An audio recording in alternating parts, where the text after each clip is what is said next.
Jesus predicted the denial of Peter and the betrayal of Judah. Does it mean that they had no choice? But according to orthodoxy, one always has a choice.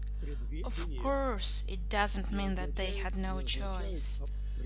To foresee or to predict doesn't mean to predetermine.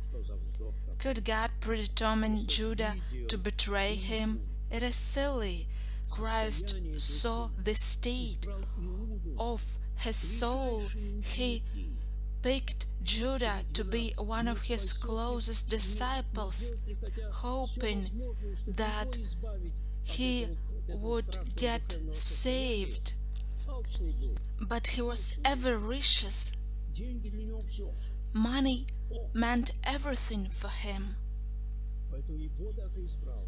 That's why he was chosen. So God, on his part, doesn't violate human freedom, but he does all possible and shows from every side. Please take a look what danger you are facing, but God doesn't force a person, so there is no predetermination or violence towards a person. Of course not.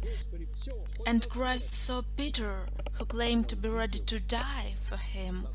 But then when he saw Christ being beaten, when he saw the hatred, and he was frightened.